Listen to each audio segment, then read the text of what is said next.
नमस्कार मंडळी, आपल्या चॅनेलवर मनापासून तुमचं स्वागत आहे. घरातील सगळ्यात जास्त वापरला जाणारा फ्रीज स्वच्छ ठेवायचं खरं रहस्य आज आपण बघणार आहोत. तर चला सुरुवात करूया आजच्या व्हिडिओला.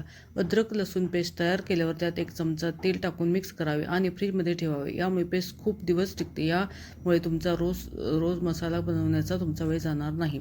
हिरवी मिरची जास्त दिवस टिकावी यासाठी त्याची देठ काढून एका डब्यात भरून त्यानंतर ती फ्रीजमध्ये ठेवावी. त्यामुळे तुमची मिरची जास्त दिवस टिकते. खसखस ही फ्रीजमध्येच ठेवावी. भगरसुद्धा फ्रीजमध्येच ठेवावी.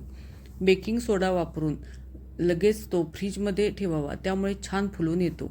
पुरी लाटल्यानंतर तळण्यापूर्वी 10 मिनिटे फ्रीजमध्ये ठेवावी.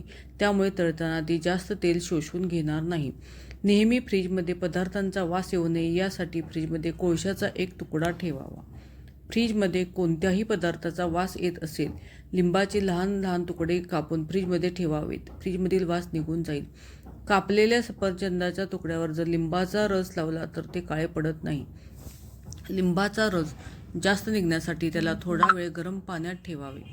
पोहे करता असताना त्याचा लगदा होतो ते होऊ नये यासाठी पोहे करताना कांद्याचा वापर जास्त करावा. जर आपण 2 वाट्या पोहे घेतले तर 1.5 वाटी कांदा वापरावा, म्हणजे पोहे चिकट होणार नाहीत. महिन्यातून एकदा मिक्सरच्या भांड्यात खडे मीठ बारीक करून घ्या. त्यामुळे कांद्याच्या पात्यांना धार येते. भाजीची ग्रेव्ही घट्ट होण्यासाठी कांदा भाजते वेळी त्यात 1 चमचा बेसन पीठ टाका. त्यामुळे ग्रेव्हीला छान स्वाद येईल. कोणताही गोड पदार्थ तयार करताना त्यात चिमूटभर मीठ टाका. त्यामुळे चव आणखीन छान होईल. पावसाळ्यात अनेकदा मिठाला पाणी सुटते. यामुळे मिठाच्या भरणीत थोडेसे तांदूळ टाका. त्यामुळे मीठ मोकळे राहते.